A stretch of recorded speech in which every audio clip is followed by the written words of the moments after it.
বৈষম্য বিরোধী ছাত্র আন্দোলনে যে বিশাল সফলতা অর্জন করা হয়েছে সেই সফলতাকে ব্যর্থ করে দেওয়ার সিরিয়াস প্ল্যান বাস্তবায়ন করা হচ্ছে এই মুহূর্তে। এবং এই প্ল্যান বাস্তবায়নের ক্ষেত্রে যদি আপনি সিরিয়াসলি তাকান, সব জায়গায় মূলত ছাত্রদেরকে টার্গেট করে সবকিছু ইমপ্লিমেন্ট করা হচ্ছে এবং ছাত্রদেরকে পুরোপুরিভাবে এই পর্যন্ত অন্তত 4টা জায়গায় ব্যর্থ করা হয়েছে। কিভাবে ছাত্রদেরকে ব্যর্থ করা হচ্ছে এবং এই ব্যর্থতার পরবর্তী পরিবেশে আমরা কতটা বিপদে পড়তে যাচ্ছি এবং আগামীর দিনগুলোতে বাংলাদেশের জন্য কি বিপদ অপেক্ষা করে যাচ্ছে, ব্যর্থতার নীলনকশা বাস্তবায়নের পেছনে কারা কাজ করে যাচ্ছে এবং কিভাবে ছাত্রদেরকে রাজনৈতিক দলগুলো সিরিয়াস একটা প্রতিপক্ষ হিসেবে অলরেডি বানিয়ে ফেলেছে, এই সবগুলো ইস্যুস অ্যানালাইসিস করে আপনাদেরকে ব্যাখ্যা করার চেষ্টা করব। সঙ্গে থাকুন। আমাকে ফলো করতে চাইলে ফেসবুক, টুইটার, ইনস্টাগ্রাম কিংবা টেলিগ্রামেও ফলো করতে পারেন এবং সবগুলো লিঙ্ক ডিসক্রিপশনে দেওয়া আছে। পাশাপাশি আপনি স্ক্রিনে অলরেডি দেখতে পাচ্ছেন। এনজয় করুন। বৈষম্য বিরোধী ছাত্র আন্দোলনের মাধ্যমে যে সফলতা অর্জন করা হয়েছে সেই সফলতার সবচেয়ে বড় অংশ জুড়ে ছিল দেশ থেকে ফ্যাসিজম মুক্ত হবে, দেশে কোনো ধরনের দুর্নীতি থাকবে না, দুর্নীতিগ্রস্ত যত ধরনের কর্মকর্তা রয়েছে তাদেরকে ঝেড়ে ফেলা হবে এবং কোনো ধরনের সিন্ডিকেট বাণিজ্য চলবে না। কিন্তু আপনি যদি লক্ষ্য করেন 5 আগস্টের সরকার পতনের পর থেকে যখন 8 আগস্টে গিয়ে ইউনূস সরকার ক্ষমতা নিয়েছে, সেই ক্ষমতা গ্রহণের পর দেশের মানুষ মূলত একটা হানিমুন পিরিয়ড পার করেছে বলা যায়। সে 15 আগস্টের পর থেকে আমরা ক্লিয়ারলি দেখতে পেয়েছি একের পর এক দ্রব্যমূল্যের সিরিয়াস ঊর্ধ্বগতি শুরু হয়ে গেছে, বাজারের অস্থিরতা শুরু হয়ে গেছে, সিন্ডিকেট বাণিজ্য শুরু হয়ে গেছে এবং যে কোনো জায়গায় দখলদারিত্ব চরম আকারে দেখা দিয়েছে। এর সাথে যুক্ত হয়ে গেছে রাজনৈতিক দলগুলো। এটা ক্লিয়ার একটা সাইন ছিল যে কিভাবে ছাত্রদের এই আন্দোলনকে প্রশ্নবিদ্ধ করার কাজ করা হচ্ছে। খুব বেশি না, মাত্র 3 মাস আগের কথা আপনি যদি ফলো করে থাকেন তাহলে আপনার মনে থাকার কথা ওই সময় সমন্বয় থেকে শুরু করে বিভিন্ন উপদেষ্টারা পর্যন্ত বাজারে গিয়েছেন এবং রুট লেভেলে গিয়ে খোঁজার চেষ্টা করেছেন অ্যাকচুয়ালি কি কারণে সিন্ডিকেট এত স্ট্রং হয়ে আছে এবং কেন এর সমাধান করা যাচ্ছে না। অনেক রিপোর্ট আমরা পেয়েছি হাতে এবং সব রিপোর্টে একটা জিনিসই প্রমাণ হয়েছে যে এই সিন্ডিকেট বাণিজ্যের পেছনে যারা কাজ করে যাচ্ছে তারা আওয়ামী লীগ সরকারের সবচেয়ে আস্থাভাজন লোকজন ছিলেন এবং তারাই মূলত পুরো সিন্ডিকেটটা নিয়ন্ত্রণ করে যাচ্ছে এবং তাদের স্ট্রং সিন্ডিকেটের কাছে সরকার ব্যর্থ হয়ে যাচ্ছে বারংবার। এখন পর্যন্ত যদি আপনি খুঁজে থাকেন ইন্টারিম গভর্নমেন্টের সবচেয়ে বড় ব্যর্থতা মানুষকে এই জায়গা থেকে মুক্তি দিতে না পারা। সহজ কথা, দ্রব্যমূল্যের ঊর্ধ্বগতি কোনোভাবে নিয়ন্ত্রণ করতে না পারা এবং বাজার নিয়ন্ত্রণ করতে না পারার কারণে সরকার প্রথম ব্যর্থ হয়েছে এবং এখানে প্রত্যক্ষভাবে পুরোপুরি ব্যর্থ করে দেওয়া হয়েছে ছাত্রদের বিশাল এই অর্জনকে এবং সেই অর্জনের মূল জায়গায় হাত দেওয়া হয়েছে মূলত সিন্ডিকেটের মাধ্যমে। আজকে দিন পর্যন্ত সেই সিন্ডিকেট প্রোঅ্যাক্টিভলি কাজ করে যাচ্ছে এবং মানুষ অনেক বেশি দামে সবকিছু কিনতে হচ্ছে বাজার থেকে। এর পেছনে ছাত্রদের আন্দোলন এবং তাদের সফলতাকে পুরোপুরি ব্যর্থ করে দেওয়ার প্রথম স্টেপ তারা অলরেডি বাস্তবায়ন করেছে এবং আপনি নিশ্চিত থাকেন খুব সহজেই এই সিন্ডিকেট আর ভাঙতে পারছেন। এটা ছিল ছাত্র আন্দোলনের প্রথম ব্যর্থতা। বৈষম্য বিরোধী ছাত্র আন্দোলনের দ্বিতীয় ব্যর্থতার দিকে যদি তাকান তাহলে সেটা ছিল মূলত প্রশাসন। আমরা আন্দোলনের পরপর দেখেছি একের পর এক বিভিন্ন ধরনের প্রতি বিপ্লব হয়েছে, আনসার থেকে শুরু করে সিএনজি ড্রাইভার পর্যন্ত, এমনকি রিক্সা ড্রাইভার পর্যন্ত সেসব প্রতি বিপ্লবে অংশগ্রহণ করেছে।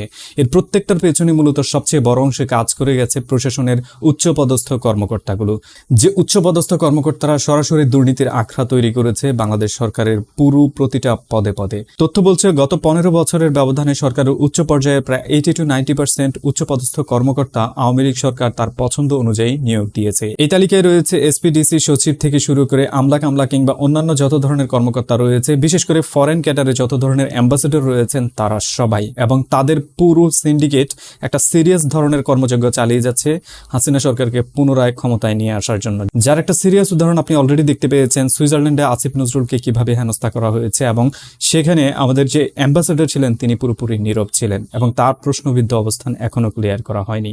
একইভাবে এই ধরনের উচ্চপদস্থ কর্মকর্তা সারা পৃথিবীর বিভিন্ন প্রান্তে হাসিনা সরকার অনেক আগে থেকে সেট করে দিয়ে গেছে এবং তারা এখনো অ্যাক্টিভলি কাজ করে যাচ্ছে।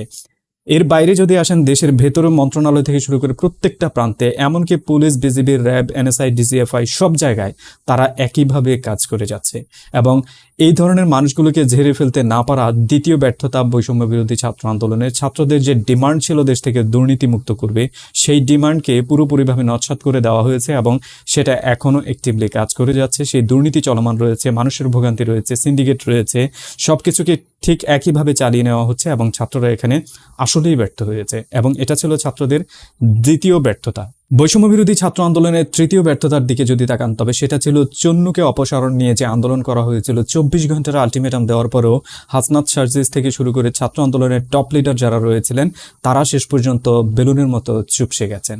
এর পেছনের কারণ কি কারণে চন্নুর বিরুদ্ধে তারা ঠিক নীরব হয়ে গেছেন, একটা সময় এসে চন্নু নিয়ে আর কোনো কথা হচ্ছে না, এর পেছনে কোনো কারণ এখন পর্যন্ত ক্লিয়ার করা হয়নি। একই সময়ে আমরা ওই একই জায়গায় ক্লিয়ারলি দেখেছি রাজনৈতিক দলগুলো চন্নু ইস্যুকে কেন্দ্র করে পুরোপুরিভাবে চন্নুকে ক্ষমতায় ধরে রাখার স্ট্যান্ড নিয়েছে। সেটা মির্জা ফখরুলের বিএনপি থেকে শুরু করে জাতীয় পার্টি কিংবা এমনকি জামাত শিবিরের সেই একই স্ট্যান্ড আমরা খুঁজে পেয়েছি। সব মিলিয়ে এটা নিশ্চিত যে কোনো অদৃশ্য শক্তির বলে একটা সিরিয়াস চাপ প্রয়োগ করা হয়েছে ছাত্রদের উপর, এবং সেই ছাত্রদেরকে সিরিয়াসলি মেনে নিতে বাধ্য করা হয়েছে।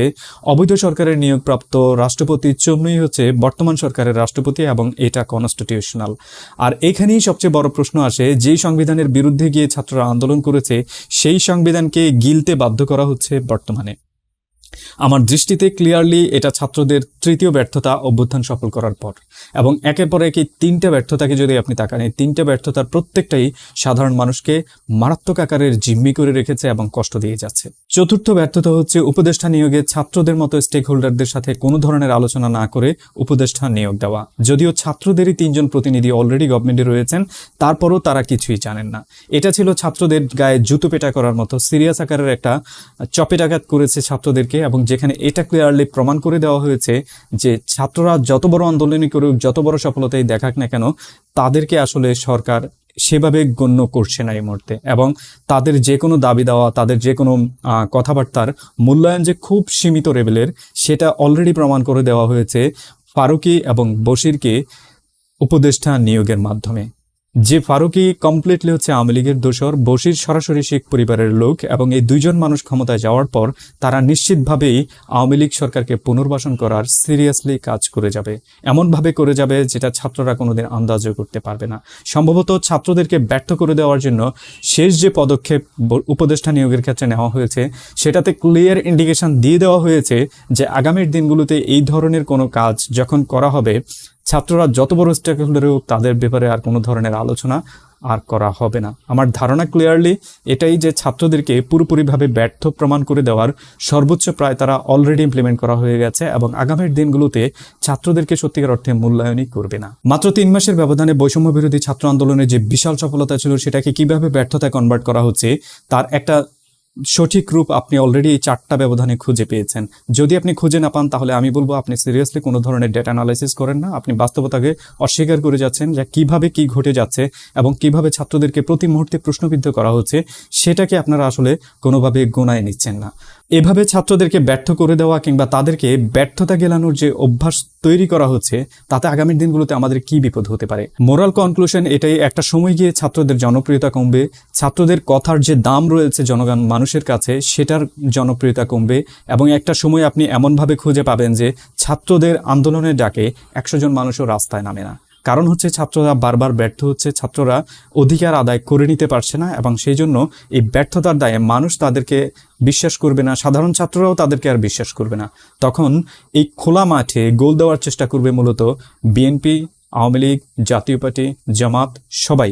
আপনি অলরেডি দেখতে পাচ্ছেন যে জাতীয় পার্টি, জামাত, বিএনপি কিংবা অন্যান্য যে কোনো দলের দিকে তাকান, তারা নির্বাচন ছাড়া দ্বিতীয় কোনো কথা বলছে না। তাদের কাছে টেরোরিজম কোনো ফ্যাক্ট নয়, তাদের কাছে সিন্ডিকেট বাণিজ্য কোনো ফ্যাক্ট নয়, তাদের কাছে সাধারণ মানুষের অধিকার কোনো ফ্যাক্ট নয়, ঘুষ, করাপশন যত কিছু রয়েছে তার কোনো কিছুই তার কোনো ফ্যাক্ট নয়, এবং এগুলো নিয়ে তারা আসলে প্রশ্নও তোলে না। এর অন্যতম প্রধান কারণ হচ্ছে এগুলো তারা ক্ষমতায় গেলে একইভাবে বহাল রাখবে, আর আগামীর দিনগুলোতে এটা যদি বহাল থাকে এবং ছাত্ররা ব্যর্থ হয়ে যায়, তার পুরোপুরি সুযোগ আদায় করে নেবে মূলত রাজনৈতিক দলগুলো।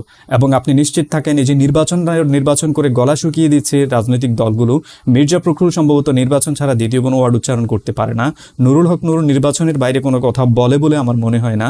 ঠিক একইভাবে অন্যান্য অনেককে আমি এইভাবে দেখেছি, নির্বাচন ছাড়া তারা কোনো কথা বলে না, এবং তারা বিভিন্নভাবে ইন্টারিম গভর্নমেন্টকে হুঁশিয়ারি পর্যন্ত উচ্চারণ করে যাচ্ছে, এবং তারাই পেছনের মূল শক্তি যারা হচ্ছে আন্দোলনগুলোকে ব্যর্থ করে দেওয়ার জন্য, ছাত্রদেরকে প্রশ্নবিদ্ধ করার জন্য অনেক শক্ত আকারে কাজ করে যাচ্ছে। এবং এভাবে যদি ব্যর্থ হতে থাকে এবং ছাত্ররা এভাবে যদি ব্যর্থতার গ্লানিতে আবদ্ধ হয়ে যায় এবং তাদেরকে যদি এভাবে প্রশ্নবিদ্ধ করার মধ্যে মানুষের ভেতরে একটা নেগেটিভ আসলে বিল্ড করে দেওয়া যায় যে ছাত্ররা আসলে পারে না, ছাত্ররা কোনো কারণে হয়তো সফল হয়ে গেছে অভ্যুত্থানে, তখন মানুষের একটা আস্থা হারাবে এবং সেই আস্থার সুযোগটা আসলে রাজনৈতিক দলগুলো নেবে।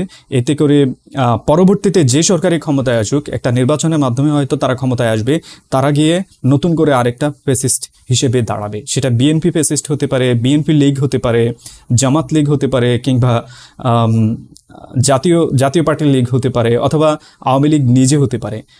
যে কেউ আসুক, সে হচ্ছে আরেকটা ফেসিস্টের রূপ নেবে, আরেকটা সিন্ডিকেট বাণিজ্য আরও কঠিন আকারে দাঁড় করাবে এবং টেন্ডার থেকে শুরু করে এভরিথিং যত কিছু রয়েছে তার প্রত্যেকটা পার্টে তারা মানুষকে জিম্মি করবে এবং সেটাই ঘটতে যাচ্ছে। আপনি নিশ্চিত থাকেন এটার জন্য আমরা অনেক বেশি ভুগতে যাচ্ছি এবং ছাত্রদেরকে এভাবে অ্যান্টি পার্টি বানানোর মূল কারিকুলাম মূলত কাজ করে যাচ্ছে পেছন থেকে রাজনৈতিক দলগুলো এবং এটা আমাদের জন্য অশনির সংকেত। ছাত্রদেরকে আসলে ব্যর্থ করে দেওয়া হচ্ছে। ছাত্ররা ব্যর্থ ছিল না ব্যর্থ হয়েছে। বাংলাদেশের ইতিহাসে ছাত্ররা কোনোদিনও ব্যর্থ ছিল না।